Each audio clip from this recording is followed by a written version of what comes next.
the end of an era for the Magnolia Hotshots. Why? Because after 16 long years, yes, I think you know what I'm gonna say. The team has parted ways with longtime center and team captain Rafi Reavis. Magnolia broke the news on social media, saying, and I quote, as you can see on your screens, 16 years together, you and I, we are grateful to have learned from you and to have been part of your life. You will always be a part of ours. Reavis replied to this post saying, quote, thank you so much for the wonderful years. It has been an absolute pleasure to be part of such a wonderful organization. The 48-year-old big man has not said whether this means he is retiring from playing ball. Reavis joined the PBA way back in 2002 as the second overall pick by then the Coca-Cola Tigers. He also played for the then Barangay Ginebra Kings before getting traded to the Magnolia franchise in 2009 when it was still known then as Pure Foods. It's also still uncertain if there's a team interested in picking up Rafi Reavis, but if he does call it quits after 23 years, he's already had a pretty solid career to his name. Reavis is an 11-time PBA champion, winning his first in the 2002 All-Filipino Conference as a member of the Coca-Cola Tigers. Of course, he won most of his titles with the Pure Foods / Magnolia franchise. The club, which went through several name and brand changes, won 7 titles with Reavis in tow. That includes a rare Grand Slam in 2014. Reavis was also named to the All-Star team thrice in 2006, 2017, and 2018.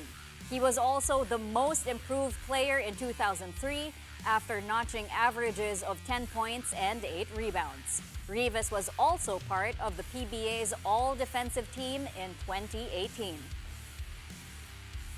From the hard court, let's move to volleyball as the PLDT high-speed hitters capping off a dominant, undefeated run. Very impressive in the PBL on tour with their first ever PVL Championship. Finals MVP Mika Reyes, team captain Catarado, and head coach Raul Ricafort all visited the starting lineup to talk about their historic campaign, including their 5-set thriller and victory over the Cherry Tigo Crossovers in the final. Watch this. Marami na kaming, sa PLDT, marami na kaming mga do-or-die games na hindi namin napapanalo. Okay. So I think dun may hugot ng konti doon na, okay, sa gantong time pa ba kami mag-choke na finals to eh. Kasi usually battle for third, di ba? Lagi kami natatalo. Sabi ko, di pwede mangyari ulit yun. Kaya tingin ko yun yung isa sa mga motivation ng bawat isa. Though hindi namin pinag-usapan. Walang nag-bring up ng topic na yun. As the captain, was there more pressure on you to actually lead? Honestly po talaga wala. Wala siyang pressure sa akin. Kasi nga, yung mga kasama ko kasi talaga very matured na eh. Ano sila eh, parang level-headed sila pagdating sa mga ganyang bagay. Hindi sa age. Relax lang. Grabe naman yun. I mean, yung mga experience kasi nila talaga. Linawin mo kasi. Ikaw talaga. Excuse me, for the record, mukha kayo lahat kanin siya. Pwede ba? Go ahead. Ayun nga po, hindi siya ganun kahirap na i-lead talaga sila. Dagdag din talaga na si Ate Kim yung setter namin. Talagang sobrang... Pag tinitignan ko siya lagi, sabi ko, ay, di natataranta sa Ate Kim, so bakit ako matataranta? So, di napapagod sa Ate Kim, bakit ako napapagod? So, parang ganun. So sige, ganun na yung pinag-uusapan nyo. Ang ganda nung, ang ganda nung mindset. Ang ganda ng first 2 sets. Control. 25-17, 25-17. What happened in sets 3 and 4? From your vantage point? Naging day ko na lang, ayaw talaga ibigay ng madali. Tapos, naging maganda rin yung pasok ni Bicar. Yung mga UST girls, maganda linaro nila. And si Aro talaga. Si Aro yung nagdala ng 2 set na yan. Actually, di ko na maalala yung nafe-feel ko. No, ikaw, anong ang dami na eh. Parang, dami ba? Oo. Yeah. Pero never talagang parang na-feel namin. Kahit tinitignan ko yung mga kasama ko. Kasi syempre labas-pasok ako eh. So nakikita ko pang sa side ng nasa labas. Nakita ko sila parang ano pa rin, eager to parang mag-score pa rin ng 1 point at a time, ganon. Never... Kasi may match point, may championship point na nung fourth set, eh, di ba? One, no? Tsaka hindi ko po nakita yung Oo, di ba? itsura ng panic eh. Di ba? Humabol tayo, di ba? Oo, hindi ko nakita yung panic sa mga kasama ko. So, nung nakita ko yung itsura nila, sabi ko, ay, we're good. Coach Ralph, initial reaction nung finally nakuha nyo na yung championship. Sulit yung hirap. Sulit yung heartbreak. Sulit yung mga sayang before. And yun nga, lahat naman to credit to the players eh. Sila yung nag-commit saka yung hindi sumuko all this time. So very happy. Mika, you scored 8 points against Creamline, but you exploded against Ceritigo, 20 big points. Highest niya. Highest, As a PLD. Gusto ko yung last eh, yung ganun sa may tumingin eh. Panoorin nyo na Chinek lang. ko lang. Alam ko naman. Pumasok. Ayoko mag-celebrate. Alam ko naman. Sanay na ako. Pero, hindi na ako magsasalita kung ano talaga. Ang ganda lang. Ang ganda. Anyway. Mika, what was going through your head that entire championship match? Ang dami. Sobrang dami. Na hindi ko ma-explain na parang pag ganun-ganun yung emotions ko din. Pero I think magandang nangyari din talaga na yung composure ko nung fifth set, na kahit syempre magiging emotional ka talaga. Last 2-3 points, parang okay, ito na to. Kaso nagpa-point din yung kabila. So parang, okay, another challenge na isang point na lang, nahirapan pa kaming kunin. So parang, doon ko na challenge yung sarili ko na okay, kailangan ko maging composed pa rin na hindi pa namin nakukuha. Walang nanalo ng 14. Coach Roderick Offort also, the first to win 2 titles in 2 different teams, one with Petrogas, one with PLDT right now, and also third PVL coach to win multiple titles in the PVL. So how does that make you feel, Coach Rod? Swerte lang sa mga players na nakakasama. Sinagot ko. Pero, yun nga, nagkatugma-tugma lang din yung situation siguro. From sa dati, and yung ngayon nga, na nagkasabay-sabay na naging healthy na.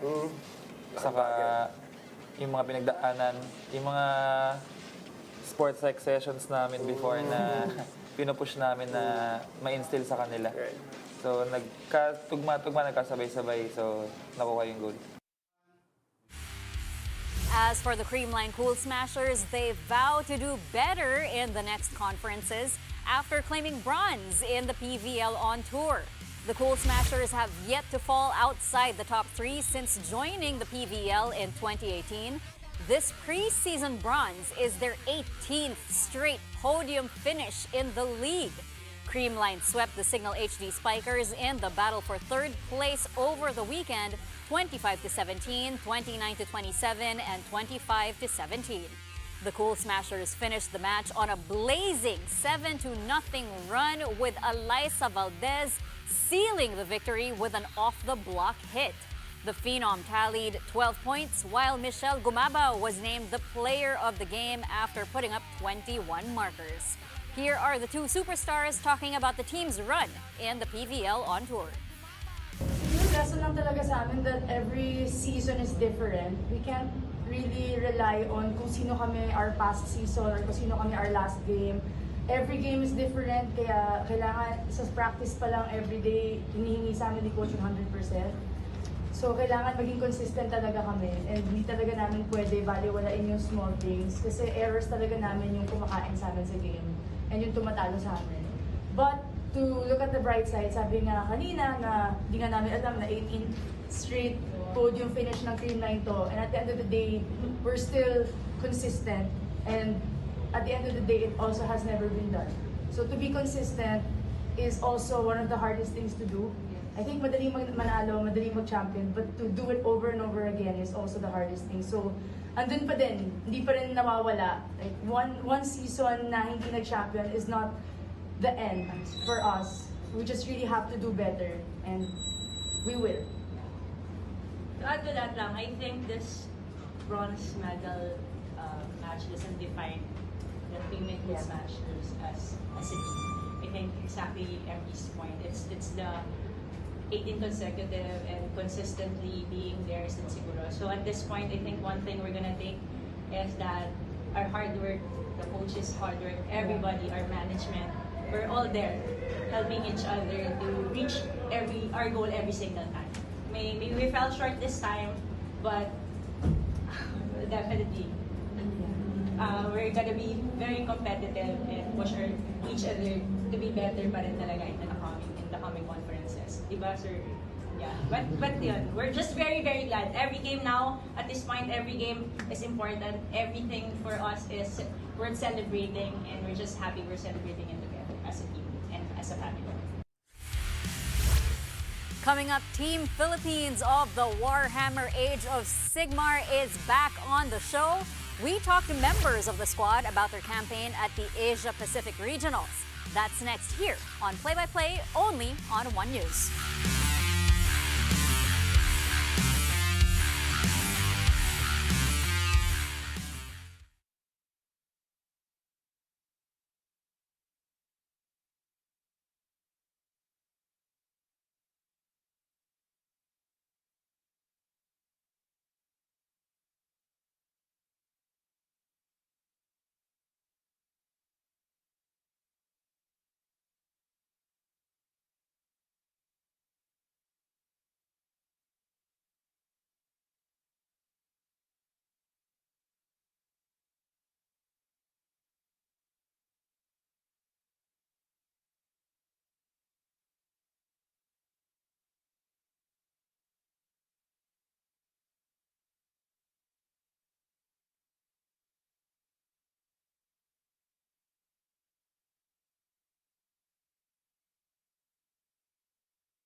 Philippines check made waves at the Asia Pacific Regionals of Warhammer Age of Sigmar. Just love saying that. Earning recognition as best in sportsmanship, so nanalo naman, while going toe-to-toe with the region's top competitors. And tonight we're joined by two key figures who helped lead that campaign. Joseph Garay, a familiar face, he guested before, representing AOS Team Philippines, and Coach Risa Ontiveros, assistant coach of the squad. Good evening and thank you for joining us. Welcome back, Joseph. Nice Thank to meet you so Coach much. Risa.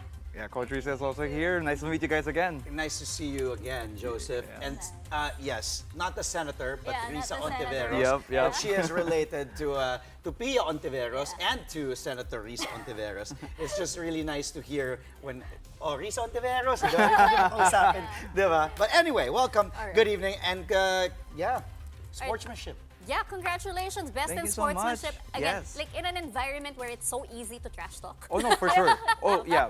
Well, actually, no, that says a lot that you were able to get the best in Naman. sportsmanship. yeah, but all, Warhammer, Age of Sigmar specifically, like it's a very social game. So and everyone that we met there was actually so very, very, very nice. We managed to play against 6 of the top teams in the Asia Pacific region, and 5 out of the 6 teams that we played against voted for us as like the Yeah. best like team to Sinong fight. di bumoto? That's what we're trying to figure out. But it's Sinong di bumoto? We're Kasi trying to 5 figure out that of out. the 6 teams, sabi nyo eh. So may isang team na hindi bumoto Yeah. na hindi na sportsmanship Yeah, no, o na we're- friendly yan sa inyo. we're Sino kaya yun, no? the investigation is still out on Anong that. countries yan? Anong countries yan? Yeah, UN. Yeah, Team UN. So we also have Australia, New Zealand, Singapore, Thailand, and APAC.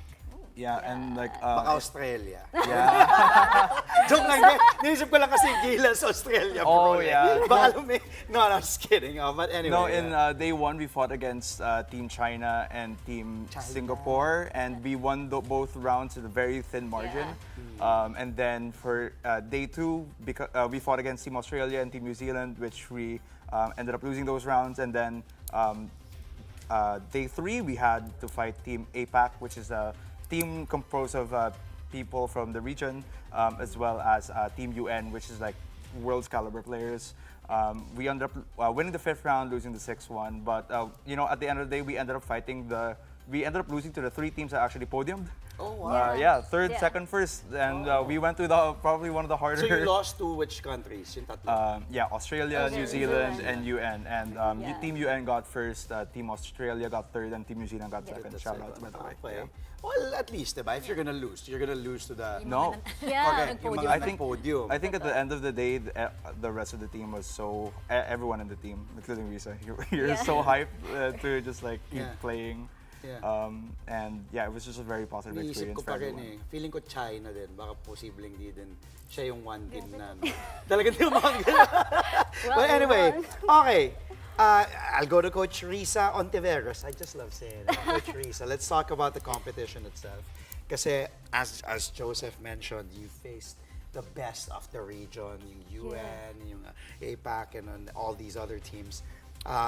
Australia. How would you describe the team's overall performance? Because you have 3 wins, 3 losses, 5, Fifth overall. overall out of 8 squads. Yes. So,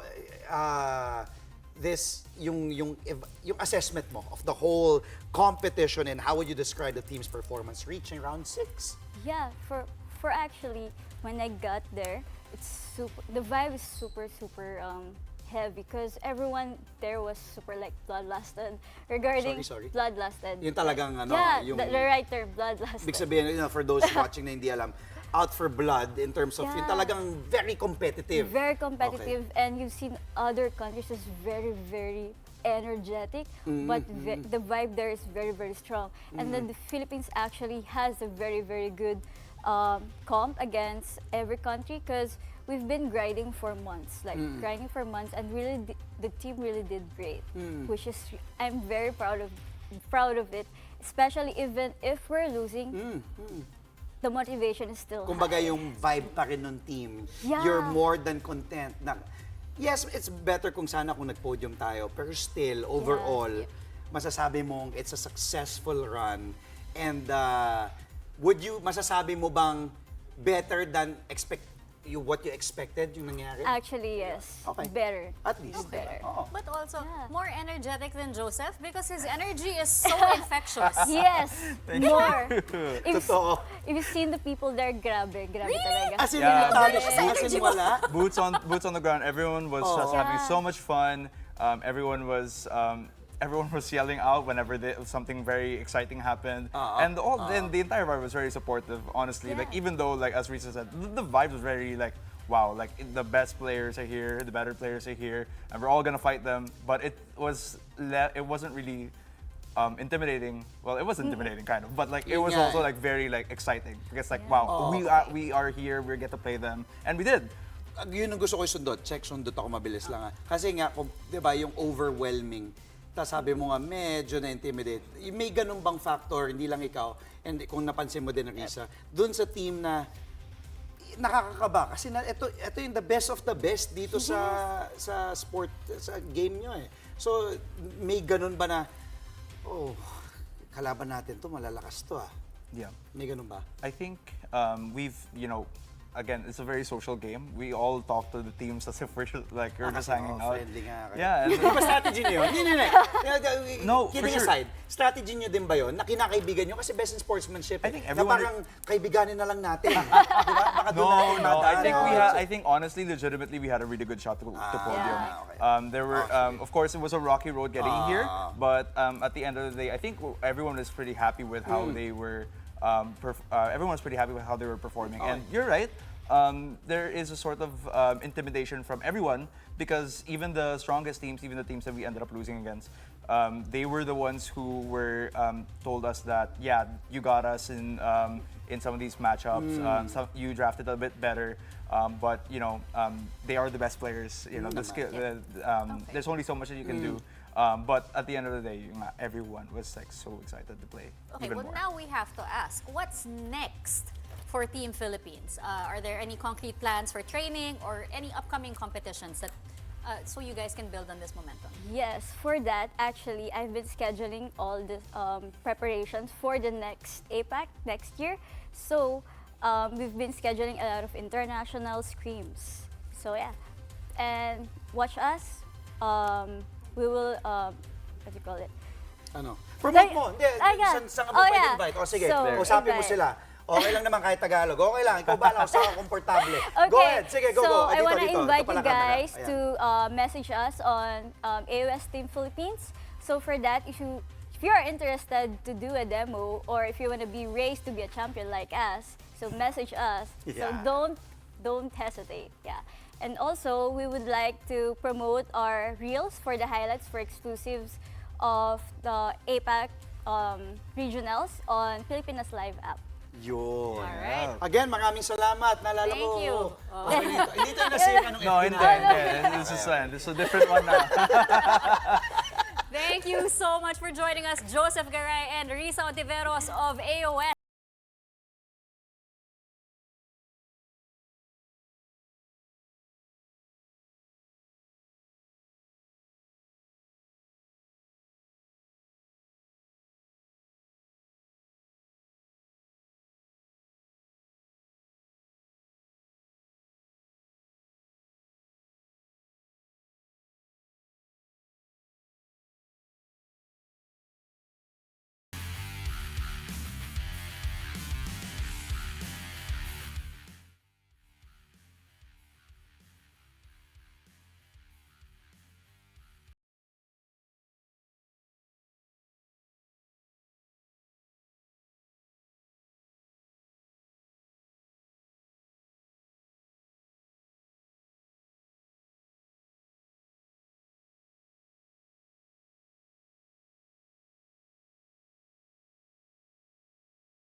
Welcome back to Play-by-Play, only here on One News. You know what time it is. Time for our highlight reel. We've got a PVL on tour battle for bronze. And of course, a championship match in tonight's highlight reel. Roll it, signal against Creamline. Lalong Isip receives, Galanza's serve there. Ooh, and that attack.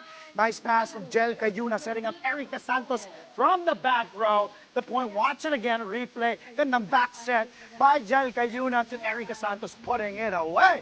PVL on tour MVP finishing with 12 points in a battle for bronze. Unfortunately, though, for the HD Spikers, that wasn't enough. But this was a very exciting game. Ito naman nun sa likod. Nice attack there from Erica Santos. Okay, punta tayo sa Creamline side, dun sa mga fans ng Creamline. 28-27, second set, set point. This was a good rally. Attack, though, block there. Aangat. Oh, munti ka pa mawala. Free ball now here for Creamline. Take a look at this. That's set. Kumabaw attacks. Nope, popped up, still saved. And the fans going crazy. What a rally again. As I said, they go back to MG. This time around, she converts. Kumabaw finishing with 21 points. Creamline securing a bronze medal in a PVL on tour. And take a look at that. Michelle Kumabaw still has it. It was off the touch, by the way. That's why, tumama sa blocker. Kaya point for Creamline and winning the bronze. Okay, let's go to the finals of the PVL on tour. First play of the game to. Savvy Davison with that serve, and then, classic, Chang Abby Maranyo, the swag. I remember those days when I was still able to watch and cover her also playing for La Salle, and Chang Abby trademarked that running attack. Ganda din nung pag-set doon. Jasmine, I think that was Nabor serving it that was a good serve, a good set rather to Abby Maranyo Nabor. Yes, goes to Abby. Talagang classic yan, no? Favorite, trademark move, and then the swag by Chang Abby right after. Former Alas Pilipinas captain, Maranyo had 5 points here for Cherry Tio. Okay, up next, ito naman tayo sa PLDT, something you don't see every day. Jovi Prado serves up for the high-speed hitters. And then, up. Oh, mabubuhay pa to. Take note of what I said, something you don't see every day. Why? It goes to Arado. Back to Cat. Nobody home. And yes, that's why I said, hindi mo nakikita to every day. Bakit? Because the libero, arguably one of the best liberos we've seen in the UAAP, in the pros. Cat Arado also played for the national team. With that point there, for Cat Arado, aside from the point, Arado had 29 excellent digs and 13 excellent receptions. Magugulat pa ba tayo sa depensa ni Cat Arado? One of the best to ever do it. What a game from their team, Captain Cat Arado. At naka-isang puntos pa, nobody home. Talino talaga maglaro. Lastly, fifth set, championship point for PLDT. Kim Fajardo goes to Savvy Davison first. Okay, block there. Mabubuhay pa. Cherry Tigo will give PLDT the free ball. Here's Kim. Goes to Mika. Nope. Still kept it alive. Blocked there by guess who? Kim Kiana D. Yes, KKD with a championship point. What a game. Sealing the win. And look at the emotion there. The emotional PLDT high-speed hitters. Ang dami nilang pinagdaanan. And it's also, again, binalita namin kahapon to, of course, Chang Abby, Aragalang with Cherry Tigo, dahil nung na-disband nga yung F2, tapos sina Majoy, KKD, Kim Fajardo, napunta sa PLDT. Gandang story din kasi, props again to PLDT, team manager Baji Del Rosario, talagang getting all the perfect pieces together to create this championship team, first championship in their franchise.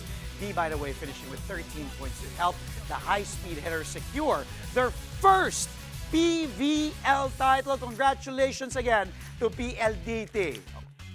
Check! Undefeated at that. And before we go, the countdown to the 2025 FIVB Men's Volleyball World Championship just got a whole lot more electrifying. Alas Pilipinas men's stars Josh Ibanez, Jacqueline King, and Joseph Bicar showed off their moves to the beat of Filipino singer-songwriter Karencita's Electrify. The track is the official anthem of the World Championship. It's the biggest volleyball event in the world, and it will take place right here in the Philippines from September 12 to 28. Fans are encouraged to share their own versions of the dance as organizers continue to build the excitement for the country's hosting of the prestigious tournament. With 32 nations heading to Manila, the Electrify Challenge is just one of many activities designed to hype up the World Championship countdown. Paring sa'yo, hindi ko na nakita, no? Pero sino yan mga sabayan? Si Josh, si Jacqueline King, Joseph Bicar. Okay. Kaya mo yun? Check yung ganong moves. Yung ano. I'm okay, thank you. Okay, ako pag ano, parang wala sa iba ko nung parang sinasapian lang eh. But that's it for the show tonight. We'll see you again tomorrow. Catch us again 8:30 p.m. Of course, for a play-by-play of the day's top sports stories. Play-by-play is on One News, that's Signal TV, Channel 8 on SD, and Channel 250 on HD. We are also available on Signal Play and Pilipinas Live. I'm Andre Felix. And I'm Cheska Liton-Carlao. Thank you for watching. Good night.